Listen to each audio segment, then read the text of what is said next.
जैसे ही शुरू हुई तो हम गांव के कुछ बच्चों को देखते हैं जो खेतों में खेलने के लिए जा रहे थे। जाने से पहले अपने बेटे अब्दी के डैड ने कहा कि अंधेरा होने से पहले ही घर वापस आ जाना। सभी बच्चों ने हाँ में सर हिलाकर खेलने के लिए चले गए। काफी घंटों खेलते रहे, यहाँ तक कि अंधेरा भी होने को आ गया था। सभी बच्चे घर के लिए तो निकल गए। अब्दी और उसका दोस्त दोनों को खेलने का दिल चाह रहा था। खेलते खेलते अचानक से उनकी बॉल कहीं दूर खेतों में चली जाती है। शाम भी हो गई थी। अब्दी कहता है चलो घर वापस चलते हैं, लेकिन अब्दी का दोस्त उस बॉल को लिए बगैर जाने वाला नहीं था, जिसके लिए वो खेतों में चला गया। लेकिन बॉल एकदम से गायब हो गई। एकदम से वहाँ पर अंधेरा भी छा गया और आगे बढ़कर जब अब्दी के दोस्त ने देखा तो उसकी बॉल एक छोटी सी लड़की के हाथ में थी और उसका चेहरा इतना अजीब था जैसे वो कोई शैतान हो। इस लड़की को देखकर भी अब्दी के दोस्त को जरा सा भी डर नहीं लगता है और वो उस लड़की के पीछे बॉल लेने के लिए चला जाता है, जबकि अब्दी उसे रोकता रह गया कि ऐसा मत करो। जैसे ही अब्दी ने कुछ दूर उसका पीछा करते हुए आगे बढ़ा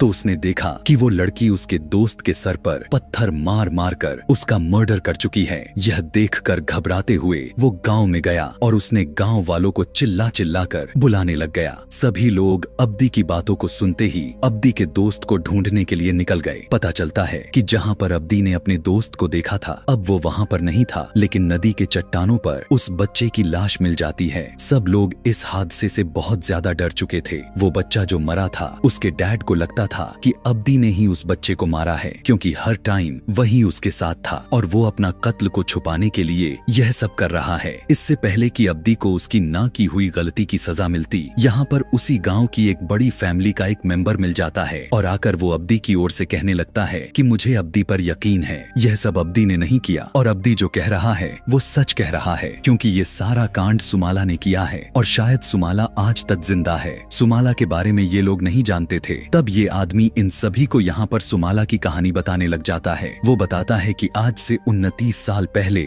इस गांव की सबसे अमीर आदमी की कोई भी औलाद नहीं थी, जिसकी वजह से उसकी अंकल उसके सारी जमीनें लेना चाहते थे ताकि वो जमीन उनके बच्चों के पास चली जाए और इस जमीन का कोई तो वारिश रहे। इस बात को सुनकर सुजीमान को बहुत ज्यादा गुस्सा आ गया और उसने घर के अंदर जाकर अपनी वाइफ को धमकी दी कि अगर 1 साल के अंदर उनका कोई बच्चा पैदा ना हुआ तो वो दूसरी शादी कर लेगा। सुजीमान की वाइफ यह सुनकर बहुत ही ज्यादा उदास हो गई और तभी उसे एक ऐसी औरत के बारे में पता चलता है जो लोगों को बच्चा देने में मदद करती थी। यह जानने के बाद उन दोनों को काफी अजीब तो लगा, लेकिन फिर भी उसने अपनी एक मेड के साथ उस औरत के पास चली गई। यहाँ पर आते ही वो लड़की बताती है कि मुझे एक बच्चा चाहिए और ये बूढ़ी औरत उसे बताती है कि तुम्हारा काम तो हो जाएगा, लेकिन एक बात मैं बता दूं, मैं यह सारा काम काले जादू से करती हूँ और इस काम को पूरा करने के लिए डीमन यानी शैतान मेरी मदद करता है। तुम्हें बच्चा तो मिल भी जाएगा, लेकिन इससे पहले तुम्हें अपने एक कुर्बानी भी देनी पड़ेगी। तुम्हारे पास 2 बेटियां पैदा होंगी, जिसमें से एक बेटी तुम्हारी और दूसरी बेटी शैतान की होगी और एक का दिल बहुत अच्छा होगा तो दूसरे के अंदर बुराइयां से भरी होंगी शैतान जैसी, और तुम्हें शैतान की बेटी को किसी भी तरह का नुकसान नहीं पहुंचाना होगा और अगर ऐसा किया तो तुम्हारा सब कुछ बर्बाद हो जाएगा। इस टाइम इस औरत को सिर्फ बच्चा चाहिए था, इसीलिए उसने इस बुढ़िया की सारी बातें मान ली। यहाँ हम देखते हैं कि इस बुढ़िया ने कुछ रिचुअल किया और खून के अंदर कुछ मिलाते हुए वो खून इस औरत को पिला दिया और कहा जाओ आज से 2 महीने बाद तुम्हें खुशखबरी मिल जाएगी। 2 महीने का वक्त गुजर जाता है और हमें पता चलता है कि सच में वो रिचुअल काम कर गया था। सुजीमान की वाइफ अब प्रेग्नेंट हो चुकी थी। सुजीमान खुशी से यह खबर फैला देने को कह देता है और यहाँ पर सुजीमान, जिसे पहले ही पता था कि उसकी 2 बेटियां पैदा होंगी, पैदा होने से पहले ही दोनों बेटियों की नाम सोचने लग जाती है। उसने एक बच्ची की नाम सुमाला और दूसरी बच्ची का कुमाला सोचा था। वक्त गुजरता है, वो दिन भी आ जाता है जब सुजीमान के घर पर उसकी बेटियों का जन्म होना था। उसके रूम में हम उसके सोफे पर डीमन को बैठा हुआ देखते हैं। जैसे ही सुजीमान की पहली बेटी पैदा होती है तो उसमें कोई भी हरकत नहीं होती, जिससे उन लोगों को लगता है कि वो मर चुकी है। जैसे ही दोबारा बेटी पैदा होती है तो उसे देखकर सभी लोग शॉक में रह जाते हैं। उसकी दूसरी बेटी का मुंह डिफॉर्म था, यानी उसका चेहरा बिगड़ा हुआ था। वो बहुत ही ज्यादा बदसूरत थी। जैसे ही सुजीमान ने उसे देखा तो उसका होश ही उड़ गया था और गुस्से से पागल हो गया। वो इतना गुस्से में आ चुका था कि वो बाहर से एक चाकू ले आया और अपनी इस बेटी को मारने लग गया। हालांकि उसकी वाइफ ने उसे मना भी किया क्योंकि उसने डीमन की साथ में डील की थी कि वो इस बच्ची को कुछ नहीं करेंगे, लेकिन सुजीमान को इस डील के बारे में कुछ भी नहीं पता था। इसीलिए उसने चाकू से स्टैब करके उसे मार डाला। उस बच्ची के मरते ही जो पहली बच्ची मरी हुई पैदा हुई थी उसके अंदर भी एकदम से जान आ गई और वो रोने लग गई। उसकी आवाज को सुनकर सुजीमान बहुत ही ज्यादा खुश हो जाता है और गाँव वालों में यह खबर फैला देता है कि उसकी बेटी हुई है। लेकिन कुछ ही सालों बाद यह मालूम होता है कि उसकी बेटी भी एक तरफ से अपाहिज थी। उसके बॉडी के बाएं तरफ का कोई भी हिस्सा, इवन उसका एक टांग और हाथ कोई भी काम नहीं कर रहा था और उस बच्चे का नाम उन्होंने कुमाला रखा था। अब यहाँ पर हमें पता चलता है कि सुजीमान भी इसी तरह से पैदा हुआ था, लेकिन फिर उसके कुछ थेरेपीज हुई थी जिसके बाद से वो नॉर्मल हो गया था। कुमाला का भी ये लोग थेरेपिस्ट करवा रहे थे, लेकिन थेरेपिस्ट का कुमाला पर कोई असर नहीं हो रहा था। एक दिन हम देखते हैं कि कुमाला अपने साइकिल के साथ खेल रही थी। जैसे ही उसकी मॉम उसे ऐसा करने से मना करती है तो पता नहीं क्यों उसे बहुत ज्यादा गुस्सा आ जाता है।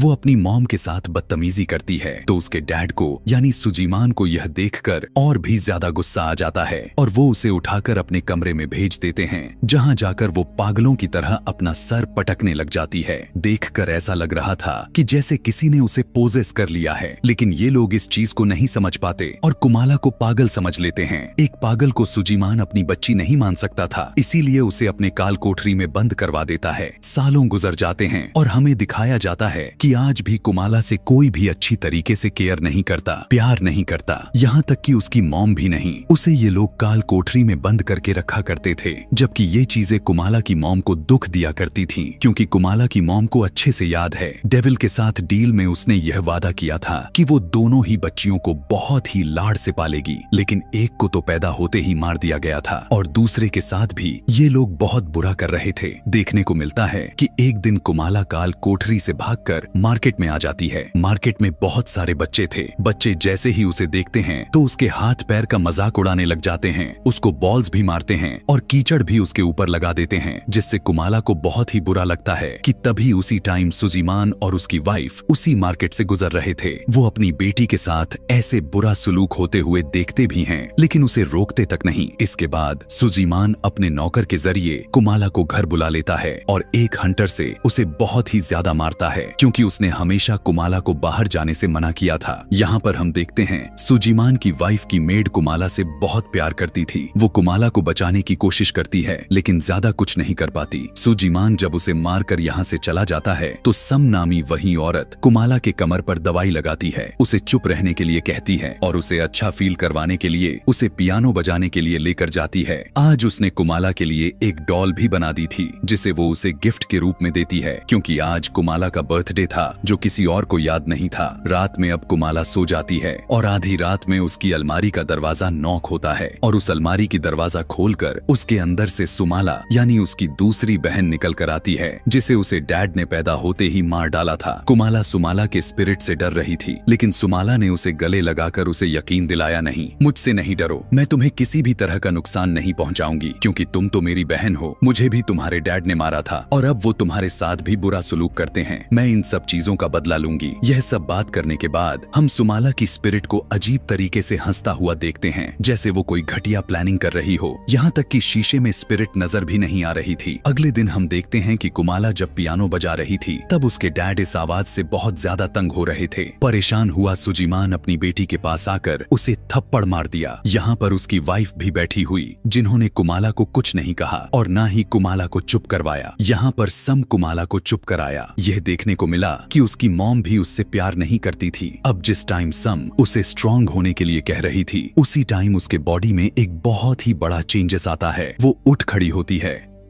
और नॉर्मल तरीके से चलने लग जाती है। हालांकि वो चल नहीं पाती थी। चलते हुए वो अपने डैड के ऑफिस में गई और जाते ही उसने एक पेन को उठाकर जोर से स्टैप कर दिया। उसके डैड बस यही देखकर हैरान थे कि उसकी बेटी ठीक से चल कैसे पा रही है। ऊपर से उसने ऐसी हरकत कर दी थी कि उसके डैड गुस्से से पागल हो गए। ये सब कुमाला ने नहीं बल्कि सुमाला की स्पिरिट ने किया था, लेकिन इसकी सजा अब कुमाला को ही मिलनी थी। उसके डैड ने उसे एक क्रॉस पर बंधवाकर कड़ी धूप में गाँव के खेतों में टंगवा देते हैं और कोई भी कुमाला की मदद करने के लिए आगे नहीं बढ़ रहा था। अब यहाँ से इस चीज का बदला तो समाला लेकर ही मानेगी। रात में खाना खाने के टाइम जब कुमाला को लेकर जाया जाता है खाना खिलाने के लिए, तो समाला की सॉल दोबारा से उसे पोजेस कर लेती है और कुमाला अजीब तरीके से अपने कपड़े को उतारते हुए डाइनिंग टेबल पर ही चढ़कर गलत काम कर देती है, जिसके बाद वो अजीबों गरीब हरकतें भी कर रही थी। यह देखने के बाद तो कुमाला की मॉम को बहुत ज्यादा गुस्सा आ रहा था, लेकिन जब उसने शीशे में देखा कि यह सब कुछ सुमाला की सॉल करवा रही है, तो वो भी बहुत ज्यादा परेशान हो गई और डर गई। कुमाला की मेड उसे यहाँ से लेकर जाने लगती है, लेकिन कुमाला अपने आप को वहाँ से छुड़वा लेती है और भागकर फॉर्म्स में जाकर वहाँ से कच्ची मुर्गियां खाने लग जाती हैं। कुछ देर बाद जब उसे होश आता है, तब सम उससे पूछती है कि कुमाला, तुम ये सब क्यों कर रही हो? तुम तो पहले ऐसी नहीं थी। उसकी बात सुनकर वो सच सच बता देती है कि मैं तो यह सब अपने से नहीं कर रही, बल्कि यह सब तो सुमाला की सॉल करवा रही है। कुमाला की मॉम भी यह बातें सुन चुकी थी और अब उसे डर भी लगने लग गया था। वो जानती थी कि उन्होंने डीमन से की गई डील को तोड़ डाली है और अब उस औरत के वार्निंग के मुताबिक उनका पूरा खानदान, उनके सारी चीजें जड़ से मिट जाएंगी। वो जानती थी कि इन सब को ठीक करने में कोई उसकी मदद कर भी सकता है, तो वो बूढ़ी औरत ही है। उसी मिलने के लिए जब नदी के पास जाती है, तो नदी पार कराने वाला आदमी उसे बताने लगता है कि वो तो औरत 1 महीने पहले ही मर चुकी है। वो अब डर कर अपनी मेड सम को यह सारी बातें को बता देती है कि उसने प्रेग्नेंट होने के लिए एक डीमन का सहारा लिया था, एक डीमन से डील की थी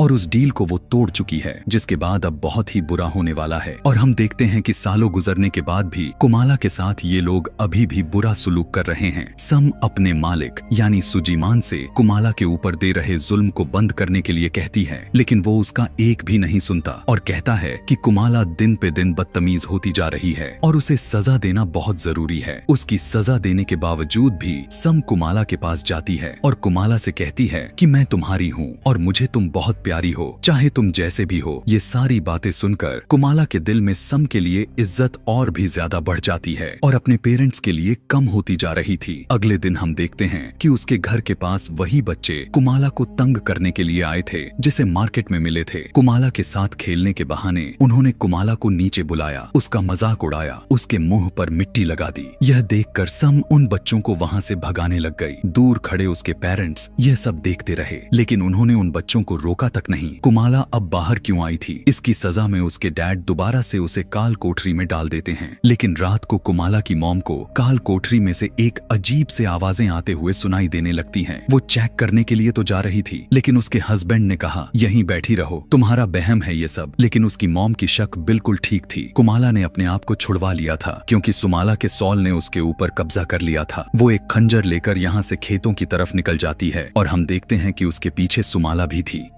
वो उसी बच्चे के पास गई जिसने उसे हैंडीकैप होने का मजाक उड़ाया था। वो बच्चा कुमाला को सही से चलता हुआ देखकर और उसके पीछे सुमाला को देखकर वो बहुत ही बुरी तरह से डर गया। इससे पहले कि वो भागकर अपने घर की तरफ बढ़ता, कुमाला ने उसे पीछे से पकड़ लिया और अपने हाथ में पकड़ा हुआ खंजर उसके पीठ पीछे जोर से स्टैप कर दिया और उसे बहुत ही बेरहमी से मार डाला। अब उसके बाकी के 2 साथी जो अभी भी रात के बाहर निकले हुए थे, कुमाला अब उन दोनों के पास गई। पहले तो उसने उन्हें खूब डराया, उनका मजाक उड़ाया उसी तरह से जैसे वो उसकी उड़ाए थे, और फिर वो उन पर हमला करके उन दोनों को मार डाला। वो तीनों बच्चे जो रात में मरे थे, अगले दिन उनके पेरेंट्स और पूरे गांव वाले उन्हें ढूंढने लगे, लेकिन कहीं पर भी वो बच्चे नहीं मिले। तब गांव वालों ने तीसरे दिन दूसरे गांव में जाकर ढूंढने का फैसला किया और तब तक किसी भी बच्चे को सूरज ढलने के बाद घर से बाहर निकलने से मना कर दिया गया। अब बाकी सारे बच्चे अपने पेरेंट्स के कहने के मुताबिक घर के अंदर ही छुप कर बैठे हुए थे और सारे लोग यही बात कर रहे थे कि क्या पता वो तीनों हमें तंग करने के लिए ऐसा कर रहे हो। अभी वो यह सोच ही रहे थे कि वहाँ पर कुमाला ने आकर बच्चों के सामने बॉल को रख दी। फिर वो बॉल उठाकर बाहर ले गई। सभी बच्चे बॉल लेने के लिए बाहर चले गए। हालांकि एक बच्चे ने कुमाला के हाथ में खंजर को नोटिस भी कर लिया था, लेकिन फिर भी वो कुछ ना समझ पाया और बाहर निकलने पर कुमाला ने सारे बच्चों को काफी दर्दनाक तरीके से मार डाला। अब जैसे ही सुबह हुआ तो गाँव वालों को सभी बच्चों के लाशें मिलना शुरू हो जाते हैं। 2 लाश को कुएं के पास ढेर सारी पत्तों के पास छुपाया गया था, जबकि जबकि एक लाश को कुएं के अंदर डालकर छुपाया गया था, क्योंकि जब सम ने पानी निकाला तो कुएं के अंदर पानी की जगह खून था। बाकी सब बच्चों की लाश खेतों में पड़ी हुई थी। उन सभी के सर को उसके धड़ से अलग कर दिया गया था। सभी बच्चों के सर को एक डंडे में एक तरह से पिरोया गया था, जैसे माला की मोती हो, एक के बाद एक ऊपर नीचे करके, जिसे देखकर सभी लोग बहुत ज्यादा डर गए थे। यहाँ तक कि सुजीमान के तो होश ही उड़ गए थे। अब इन सारे बच्चों के लाशों के पास क्योंकि कुमाला की डॉल मिली थी, तो सबको लगा कि यह सब या तो कुमाला ने किया है या फिर उसके डैड ने। जैसे ही गांव वाले सुजीमान के घर आए तो सुजीमान ने उनसे कहा कि तुम्हारे पास कोई सबूत है कि यह सब मैंने किया है, और अगर तुम मेरी बेटी के ऊपर इल्जाम लगा रहे हो तो यह सब वो आखिर कैसे कर सकती है? वो तो ठीक से चल भी नहीं पाती। सुजीमान भी मान नहीं सकता था कि यह सब कुमाला ने ही किया है, लेकिन फिर वो सोचने लग जाता है कि कभी कभी तो वो सही से चलने भी लगती है और अजीबो गरीब तरह से हरकतें भी करती है। हो सकता है कि यह सब उसने ही किया हो। वैसे तो उसे रात में काल कोठरी में बंद कर दिया जाता था, तो फिर वो बाहर कैसे चली गई? यही सब सोचते हुए सुजीमान जब काल कोठरी में जाता है तो देखकर आश्चर्य हो जाता है कि वहाँ पर तो एक बहुत बड़ा सुराख था जिसे बोरियों से ढंकी गई थी। अब यहाँ पर सुजीमान को यह बात कंफर्म हो गई कि उसकी बेटी ने ही वो सारे मर्डर किए हैं। यहाँ पर अब डरते हुए पहली बार कुमाला की मॉम बोलती है और बताती है ये सब कुमाला ने नहीं बल्कि सुमाला के सॉल ने किया है। उसे यकीन दिलाने के लिए कुमाला की मॉम यह भी बताती है कि उन्होंने खुद सुमाला की सॉल को अपने आंखों से देखा था। अब इन बातों के पीछे कितना सच है यह सब जानने के लिए सुजीमान कुमाला के रूम में जाता है और उससे वादा करता है कि अगर तुम मुझे सच बताओगी तो मैं तुम्हें कोई भी किसी भी तरह का नुकसान नहीं पहुंचाऊंगा। बताओ इस सब के पीछे कौन है? और यहाँ पर कुमाला बता देती है कि इस सब के पीछे सुमाला की सॉल है। कुमाला बताती है कि मैंने उसे बहुत रोकने की कोशिश की, लेकिन वो किसी भी बात को मानने को तैयार ही नहीं हो रही थी। कुमाला यह भी बताती है कि सुमाला के सॉल ने उससे वादा भी किया है कि जितने भी लोग कुमाला को परेशान करते हैं वो उन सबको मार देगी। और यहाँ पर सुजीमान को अपना ही डर हो गया था, क्योंकि सबसे ज्यादा टॉर्चर तो उसने ही उसके ऊपर किया हुआ था। डरते हुए भी वो नीचे जाता है और अपने नौकर को और भी ज्यादा जोर से कुमाला को काल कोठरी में बंद करने को कहता है, ताकि वो सही से चल ना पाए और सुमाला की सॉल उससे कुछ करवा ना पाए। इसके बाद वो शमन के पास गया। इन सारी चीजों के इलाज के लिए शमन ने यहाँ पर कुछ मंत्र पढ़े। इस कहानी को जानने की कोशिश की, आखिर क्यों कुमाला के पीछे वो सॉल पड़ी है।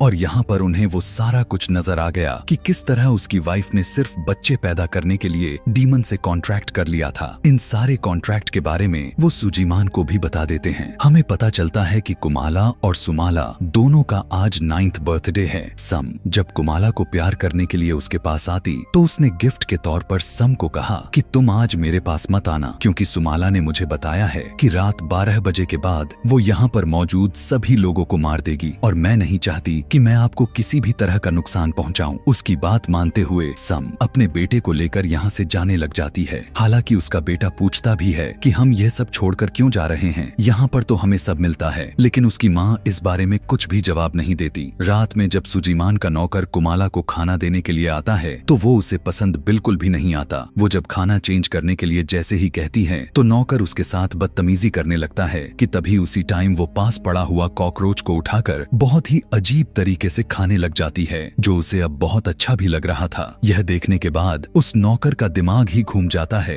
कि आखिर ऐसे कैसे खा सकती है। सीन को काटकर हमें सुजीमान और शमन को दिखाया जाता है, जहां सुजीमान शमन से यह सब कुछ ठीक करने के बारे में पूछ रहा था कि तभी अचानक से शमन की आंखें वाइट हो गईं। शमन ने बताया कि आज डीमन यानी सुमाला कुमाला पर पूरी तरह से अपना कब्जा बना लेगी और हर चीज तबाह कर डालेगी। यह सब कुछ ठीक करने के लिए और उसकी पावर को कम करने के लिए शमन उसे एक खंजर देता है। वो कहता है कि तुम बस उसके पावर्स को कम करके मेरे पास लेकर आना, बाद में मैं उसे संभाल लूंगा। उसने सुजीमान से यह भी कहने लग गया कि अगर चीजें तुम्हारे हाथ से निकल भी जाए और तुम उसे यहाँ पर ना ला पाओ तो तुम इस खंजर को कुमाला के दिल में स्टैप करके उसे वहीं पर मार देना, क्योंकि हम लोग शैतान के इस बच्चे को इस दुनिया में ऐसे ही आजाद घूमता हुआ नहीं छोड़ सकते, वरना वो इंसानों को बार बार मारता रहेगा। यहाँ पर हम साफ साफ देख पाते हैं कि अब कुमाला ने खुद को आजाद आजाद करवा लिया है, जबकि हमें तो अच्छे से पता है कि इसमें किसी और का नहीं बल्कि सुमाला का ही हाथ है। वो नौकर के कमरे के बाहर आकर रोने का ड्रामा करने लग जाती है। जिस नौकर ने उसे अच्छा खाना नहीं दिया था, ये नौकर जब कुमाला को पकड़ने की कोशिश करता है तब कुमाला उसे मारने की कोशिश करने लग जाती है।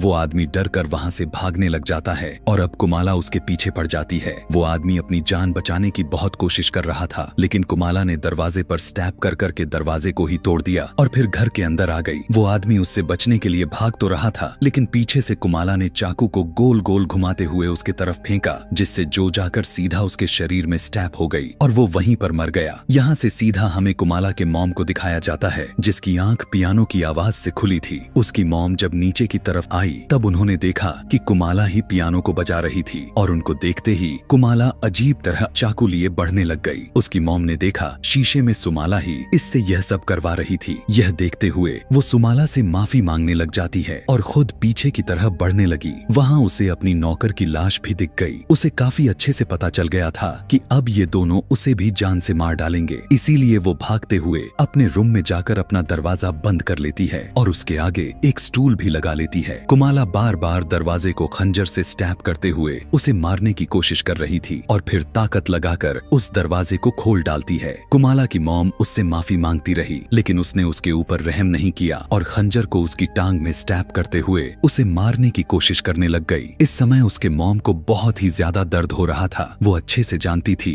कि कुमाला के बॉडी पर पूरी तरह से सुमाला का कंट्रोल है। वो सुमाला से कहने लगती है कि मेरी एक आखिरी ख्वाहिश है कि मुझे कुमाला से बात करने दो। यह सुनते ही सुमाला ने कुमाला को कंट्रोल करना बंद कर दिया और उसकी मॉम ने कुमाला से माफी मांगी। कहने लगी कि मैंने हमेशा अपने आप को डांट से बचाने के लिए तुम पर जुल्म होने दिया। मैं बहुत बुरी माँ थी। अपनी माँ को इस तरह से माफी मांगते हुए देखकर कुमाला को बहुत ज्यादा बुरा लगने लगता है। वो अपनी माँ को माफ करना तो चाहती थी, लेकिन तभी सुमाला ने दोबारा से उसके बॉडी पर कंट्रोल ले लिया और उसके हाथ को काटते हुए उसके बॉडी में भी स्टैप करके उसे मार डाला। इतने ही देर में सुजीमान भी घर आ गया था। घर के अंदर आने के बाद सबसे पहले उसे नौकर की फिर अपनी वाइफ की लाश देखने को मिलता है, जिसे देखते ही वो बिल्कुल टूट जाता है। उसे तो पता था कि सुमाला को मारने और कुमाला को गलत तरह से टॉर्चर करने में सिर्फ उसकी ही गलती थी, लेकिन सजा तो उसकी वाइफ को मिल चुकी थी। अभी वो यही सब सोच ही रहा था कि अचानक से अपने रूम में रखा हुआ चेयर हिलने लग जाती है, जिस पर उसने देखा कि चेयर पर कुमाला बैठी हुई थी और सुमाला चेयर को हिला रही थी। उसके देखते ही सुमाला अपने बहन के बॉडी के अंदर चली गई और पूरा कंट्रोल लेते हुए अपने डैड को मारने के लिए आगे बढ़ने लग गई। अपने आप को बचाने के लिए सुजीमान अपने घर से बाहर निकल जाता है और गांव में जाकर घंटी को बजाकर शोर मचाने लग जाता है। सबको जगाने के बाद उसने सबको अपनी वाइफ और अपने नौकर के मरने के बारे में बताया। गांव वाले फौरन उसके घर पर जाते हैं और 2 लाशों को देखकर उनको भी दुख होने लग जाता है। सुजीमान ने किसी को भी यह बिल्कुल भी नहीं बताया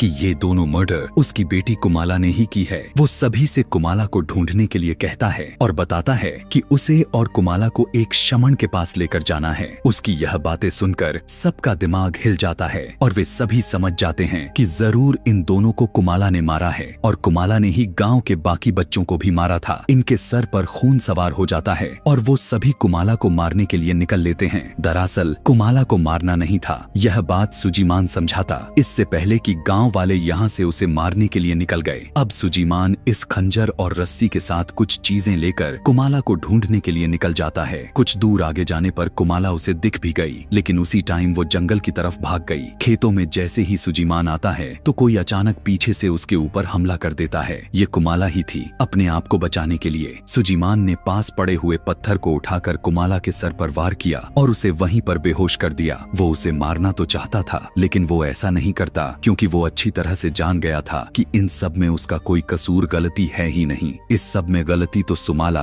और उसकी वाइफ की ही थी। अपनी बेटी को प्यार न करने की वजह से उसे बहुत दुख और पछतावा हो रहा था। वो वहीं पर फूट फूट कर रोने लग जाता है। उसने फौरन से अपने बेटी को बोरी में बंद कर दिया, लेकिन तभी उसने देखा कि वो तो अचानक बोरी से गायब हो गई है। सुमाला ने असल में उसे बोरी से बाहर निकाल दिया था और वो दोबारा अपने डैड के ऊपर हमला कर देती है, लेकिन इस बार सुजीमान इस मौके को हाथ से निकलने नहीं देना चाहता था। अचानक से वो कुमाला के दिल की तरफ हमला कर देता है और फाइनली वो गिर जाती है और कुछ ही देर बाद हंसते हुए उसे दोबारा से होश आ जाता है। सुजीमान उसे देखकर बहुत ही बुरी पूरी तरह कंफ्यूज हो चुका था। तब कुमाला ने उसे बताया कि जब से सुमाला यानी मैं उसके बॉडी में आई हूँ तब से इसकी पूरी बॉडी बदल सी गई है। इसके दिल को मैंने बाएं तरफ से दाएं तरफ कर दिया और क्योंकि तुम्हें इसके दिल पर वार नहीं किया इसीलिए ना ये मरी और ना ही मैं। अब यहाँ पर कुमाला अपने डैड के हाथ से खंजर को लेकर उसका पेट को चिर डालती है, यहाँ तक कि उसकी अंतड़ियां बाहर तक आ चुकी थीं और उसके बाद उसने पास पड़ी हुई 2 छोटी छोटी लकड़ियां उठाकर सुजीमान के आंखों में जोर से स्टैब कर दिया।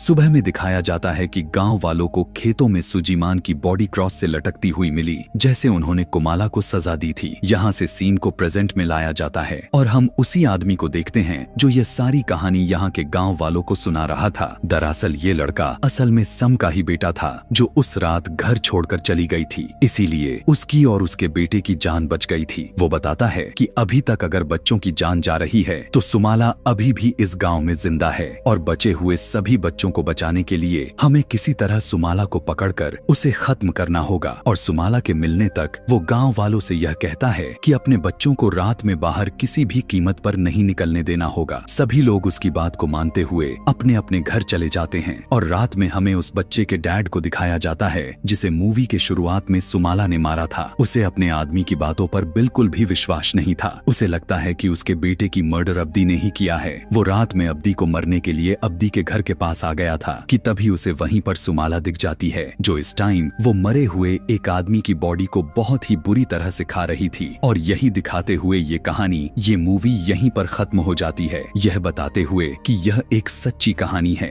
बताया जाता है कि इंडोनेशिया में सेंट्रल हावा के पास सच में एक ऐसा गांव है जहां पर एक डेविल की बच्ची रहती है और इसीलिए वहां के लोग रात में अपने बच्चों को घर से बाहर नहीं निकलने देते और आज भी उसकी दहशत वहां के पूरे गांव में फैली हुई है।